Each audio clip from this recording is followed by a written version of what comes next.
Welcome, my child, to my Rebuilding the Architecture of Love. Foundation to Love. Narrated from the book, Jesus' Return, Rebuilding the Architecture of Love. Date, the 12th of January, 2026.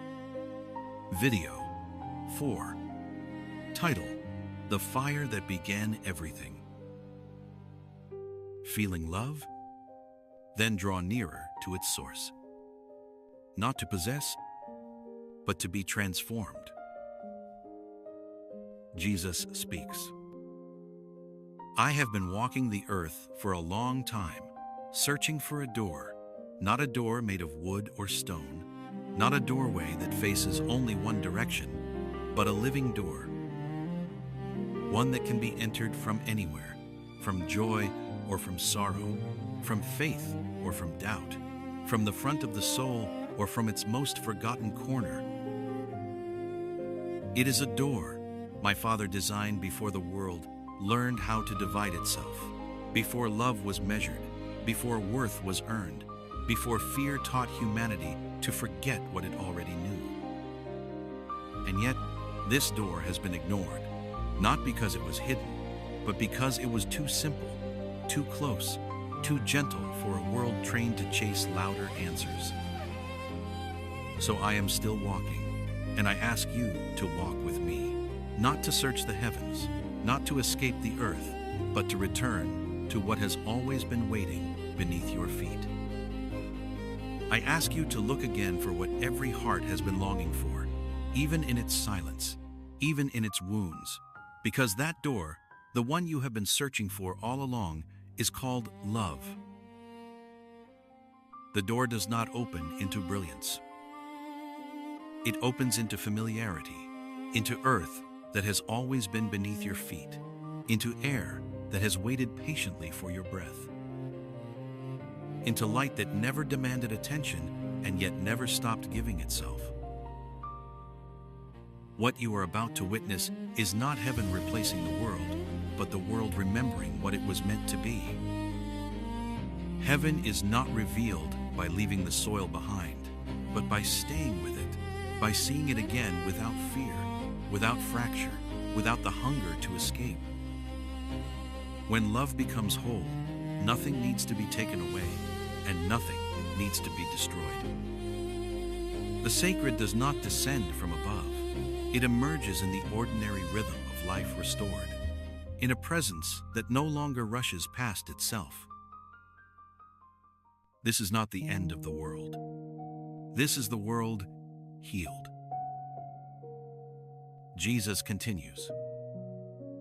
Before all things began, I was there, before stars were set into silence, before rivers found their voice, before the first heart ever broke, love already breathed. You search for me in miracles and parables, in heavens and prophecies, in signs scattered across the sky, but the first truth is simpler than all of these.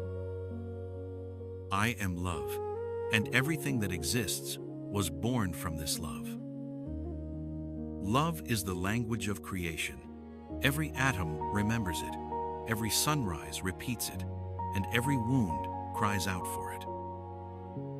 You were not shaped by accident, nor by dust alone you were shaped from longing.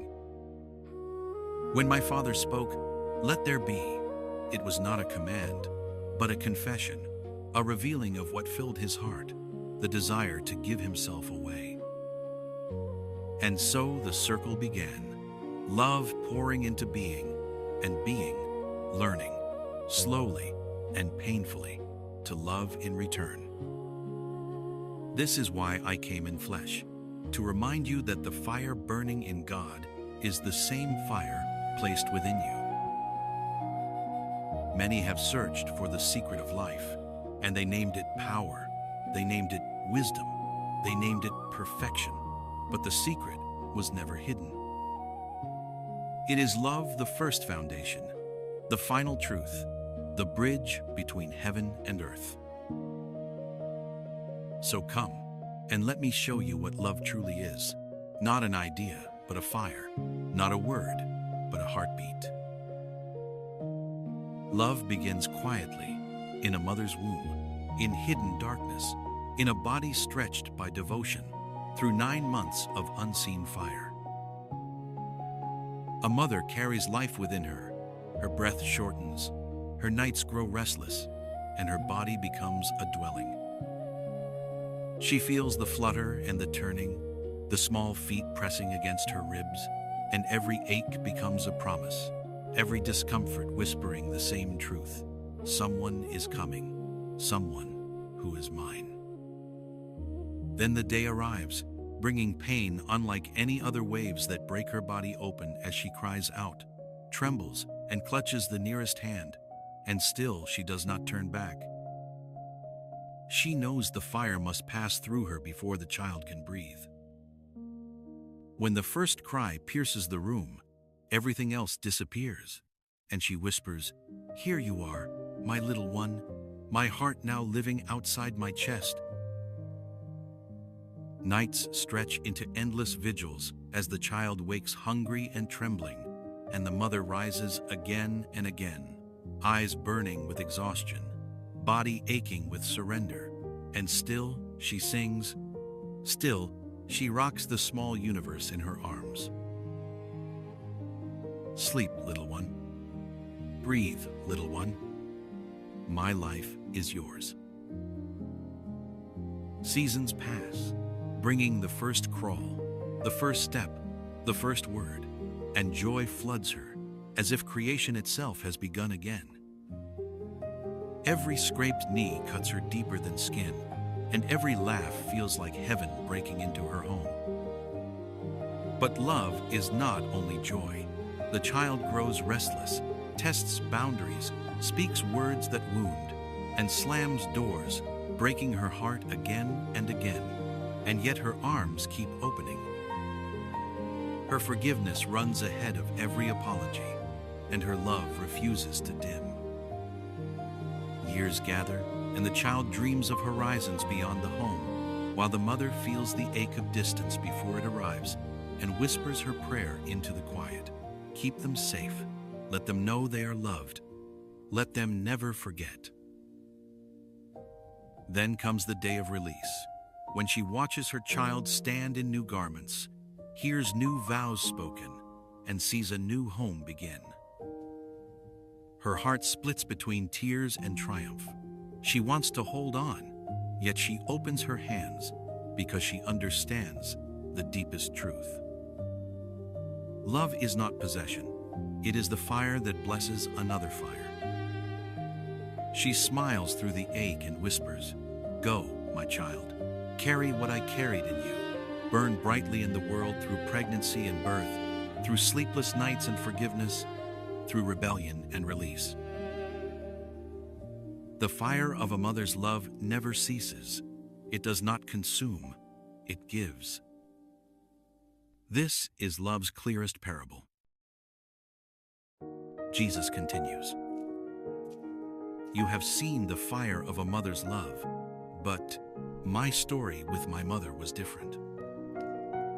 She carried me when almost no one believed her, bearing whispers, suspicion, and quiet shame, and yet her joy did not break.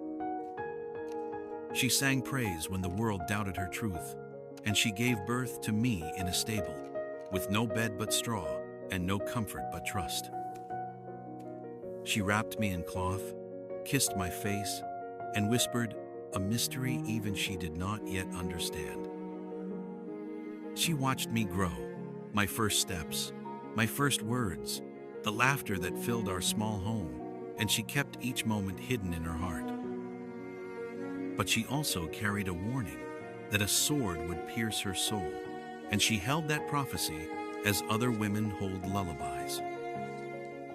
She stood beside me when crowds cheered, and she stood beside me when they cursed.